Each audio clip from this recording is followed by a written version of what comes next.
Desde las últimas décadas del siglo XIX hasta nuestros días, diversos investigadores y arqueólogos han excavado en una colina del noroeste de Turquía a la búsqueda de Troya, pero no de una Troya cualquiera, sino precisamente de aquella en la que reinó Príamo.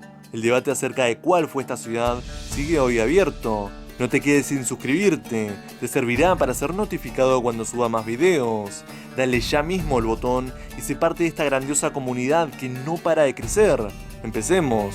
Llevados por la fascinación despertada por Homero, muchos fueron los viajeros europeos que durante los siglos XVI y XVII se adentraron en la región de la Tróade, entonces bajo dominio del Imperio Otomano, en busca de ecos de aquella guerra. Aunque no obstante, lo más probable es que quedaran ya muy pocos restos. Esta atracción no se dio ni siquiera en el siglo XVIII, cuando la mayor parte de la comunidad académica había llegado a la conclusión de que los hechos cantados por la Ilíada y la Odisea no eran más que una fábula, una ficción.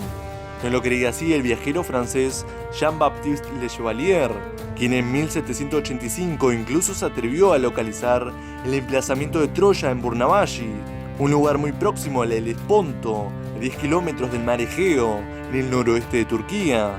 15 años después, los ingleses Edward Daniel Clarke y John Martin Cripps identificaron la antigua Ilión en una colina de unos 20 o 30 metros, próxima a Burnavashi, llamada Izarlik, lugar de fortaleza en turco. Atendiendo a la disparidad de opciones, a mediados del siglo XIX, un inglés residente en Turquía, llamado Frank Calvert, decidió tomarse en serio el asunto. Aunque en un principio fue partidario de la opción Burnavashi, años más tarde se decantó por Izarlik. Incluso adquirió una parte de la colina para excavar en ella. Descubrió enseguida partes del templo de Atenea y restos de una muralla de época helenística.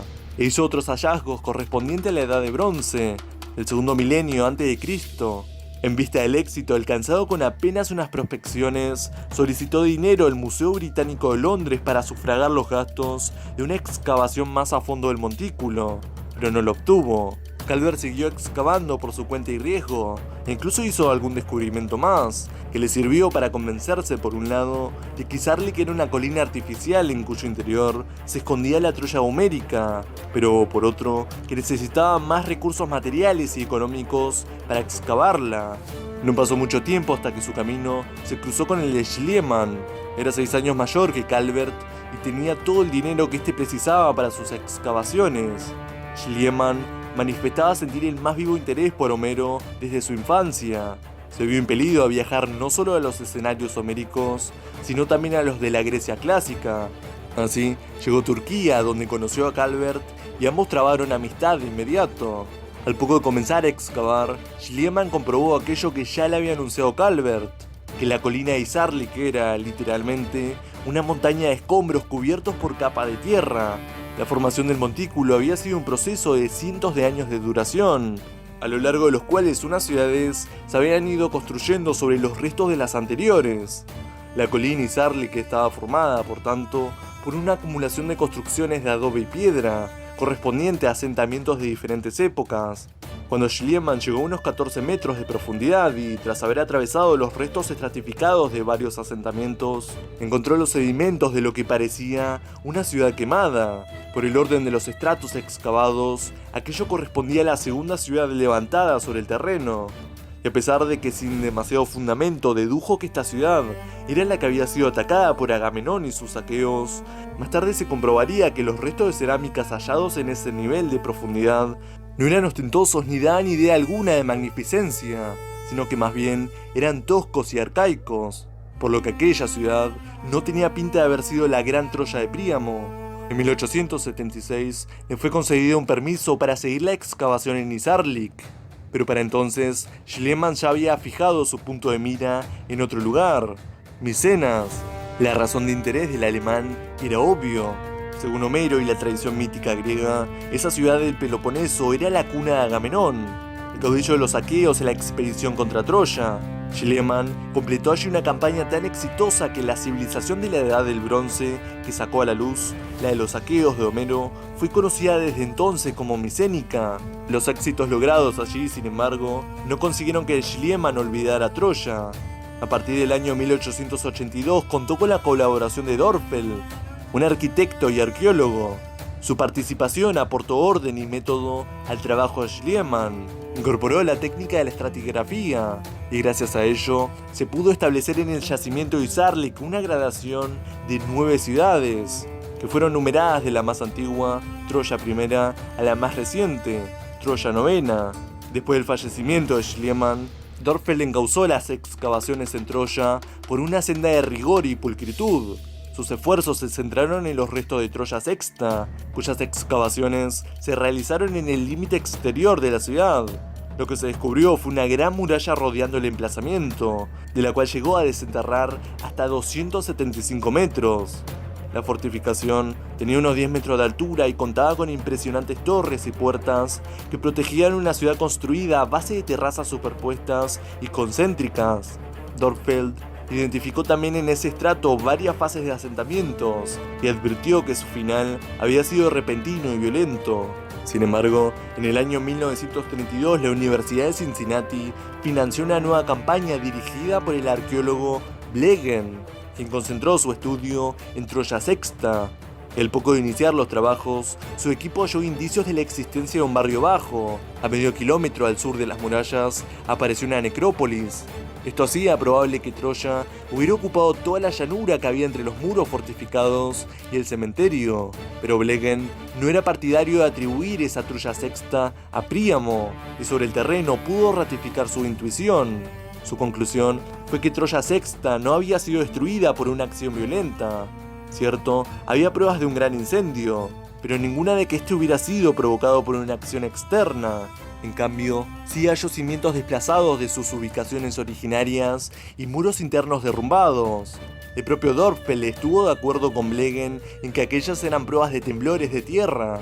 Sobre los restos de Troya Sexta, los supervivientes reconstruyeron una nueva ciudad que en el fondo seguía siendo la misma, ya que no hubo cambio de pobladores, ni de cultura, ni de modo de vida. Era Troya Séptima, y más concretamente, Troya Séptima A, como Blegen bautizó a la primera fase de ese nuevo asentamiento. Su existencia, sin embargo, fue breve, pues la ciudad fue destruida por un incendio. Blegen no dudó que Troya Séptima A tenía una alta probabilidad de ser la ciudad tan buscada. El arqueólogo fechó el terremoto de Troya Sexta hacia finales del año 1300 a.C. y el fin de Troya Séptima A una generación más tarde, o tal vez dos, es decir, hacia el año 1275 y 1250 a.C. El problema es que ambas ciudades no eran parangonables. Los supervivientes del terremoto habían reconstruido su casa de manera tosca y desordenada, y organizado sus vidas hacinándose en pequeñas chozas. Blegen encontró también vasijas de almacenamiento semienterradas, restos de esqueletos sin sepultar y en la calle principal una punta de flecha de factura egea, que él adjudicó a los aqueos. En su opinión, todo aquello demostraba que Troya Séptima A había padecido un largo asedio y que sus pobladores habían tenido que hacinarse en las casas y almacenar alimentos para poder resistir mucho tiempo.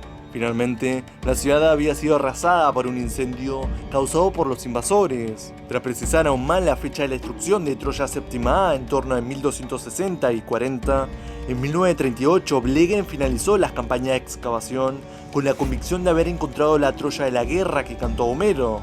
Durante la década de 1950 aparecieron las críticas en las que se destaca el helenista estadounidense Finley, para quien no existía pruebas de que hubiera sucedido ninguna guerra de Troya.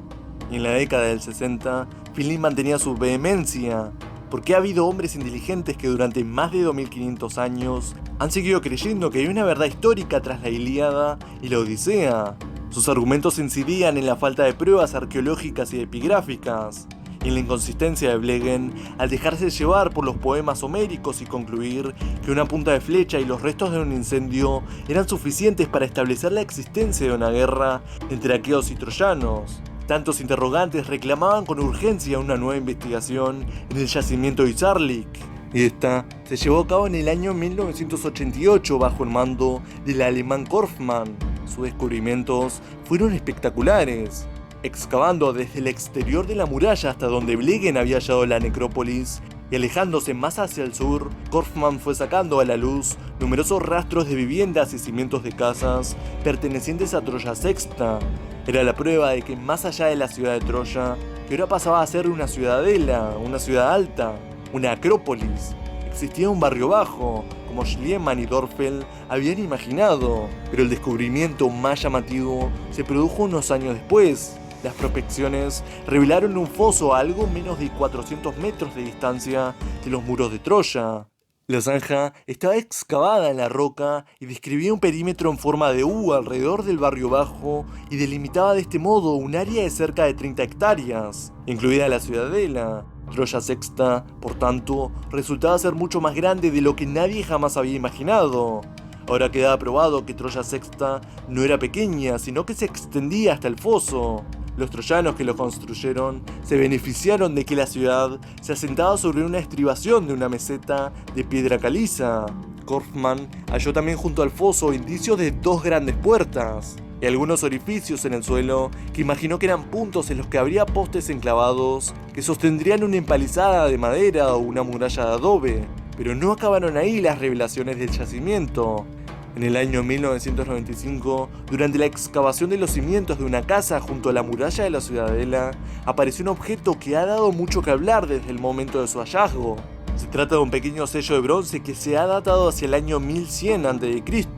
Es de forma redonda y tiene en ambos lados pequeñas inscripciones hechas en luvita, una antigua lengua anatolia de la familia indoeuropea. En una de sus caras se lee la palabra escriba, en la otra, mujer.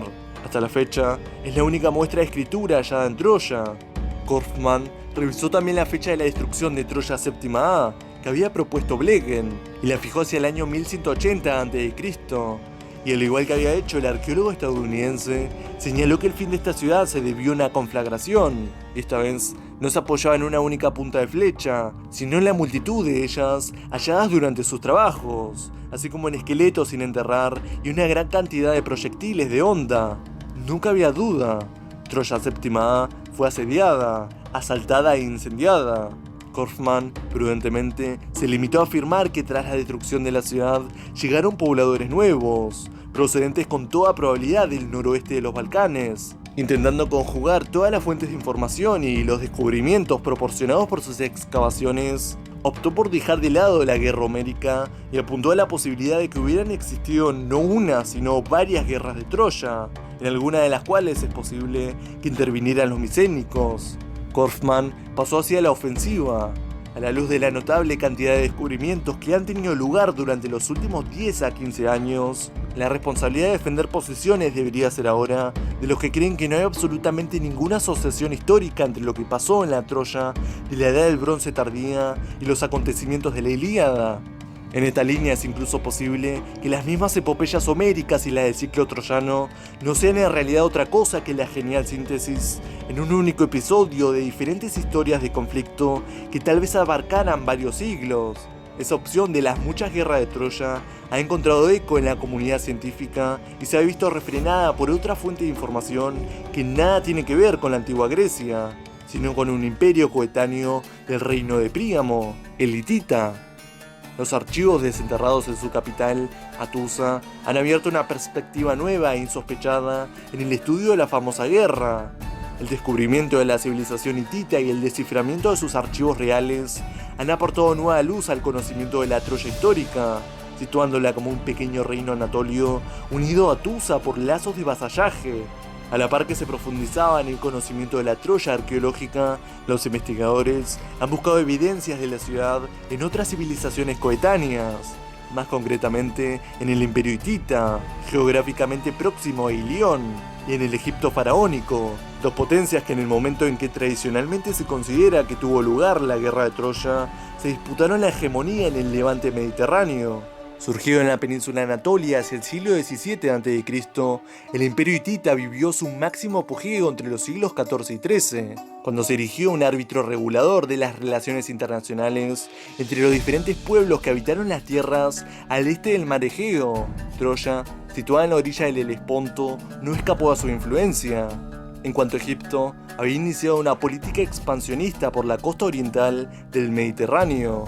Inevitablemente, los intereses de unos y otros acabaron chocando en la zona de Siria.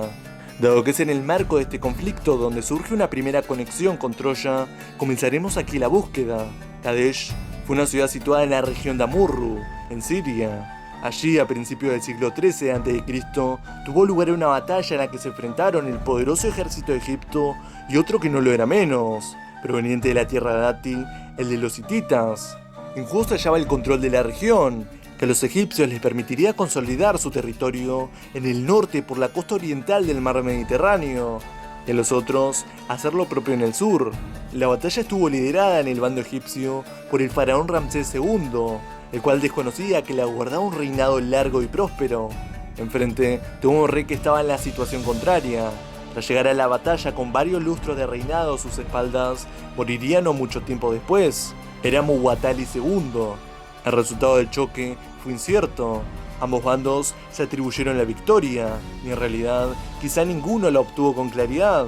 Al cabo de unos años, Ramsés II y un sucesor de Muwatalli firmaron un acuerdo que ostenta el honor de ser el primer tratado de paz de la historia del que se tiene constancia.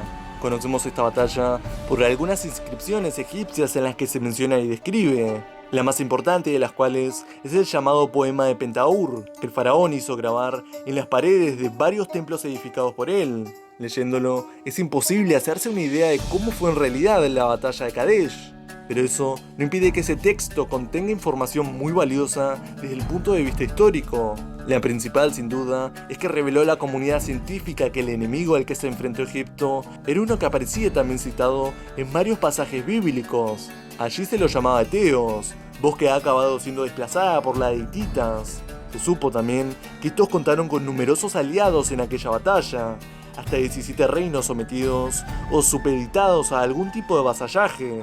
Era el caso de los Luca o los Mesa, y también de un pueblo llamado Derden, de adscripción algo más problemática. Buscando respuestas en los lugares más insospechados, hubo quien se acordó de un mito griego que hablaba de un hijo de Zeus de nombre Dárdano, fundador de una ciudad llamada Dardania, la cual daría origen a Troya. Y es por esa razón por la que en la Ilíada se llamaba Dárdanos a los troyanos. No es este el único testimonio egipcio que apunta a los troyanos. Otra inscripción parece mencionarlos cuando refiere el ataque que los llamados pueblos del mar llevaron a cabo contra Egipto. La inscripción citaba entre otros a los Heker, que fueron identificados como teucros, que es otra forma de decir troyanos. Estas interpretaciones permitieron afirmar de manera pomposa que gracias al desciframiento y la interpretación de los jeroglíficos egipcios se había logrado sitiar a Troya y los troyanos en documentos históricos que les fueran contemporáneos. No existía ya solo en los poemas homéricos y en las obras por ellos inspiradas, sino que gracias a la epigrafía egipcia habían sido rescatados de la bruma de la leyenda para entrar en el terreno más firme de la historia. Todos son incertidumbres y posibilidades, teorías y suposiciones. La ciudad fue destruida, es cierto, y no una vez sino varias, como la arqueología ha atestiguado. Terremotos e incendios se suceden en los diferentes estratos de la colina de Sarlik, mas no es fácil concretar la fecha ni, en el caso de los incendios, las causas. En cualquier caso, es revelador saber que la caída de Troya aconteció en un periodo de catástrofe general que sumió en el caos a la mayoría de los reinos del Mediterráneo oriental. De esto hablaré más tarde, cuando toquemos otras civilizaciones. Vas a tener que suscribirte para estar al tanto. Cerramos aquí esta investigación de tan enigmática ciudad. Espero que les haya gustado. Dejen en los comentarios cuál es su opinión del tema, y si desean que haga más videos como este. No olvides darle me gusta y suscribirte al canal para ser notificado cuando suba un nuevo video. Y a no olvidar, la paideia es eterna.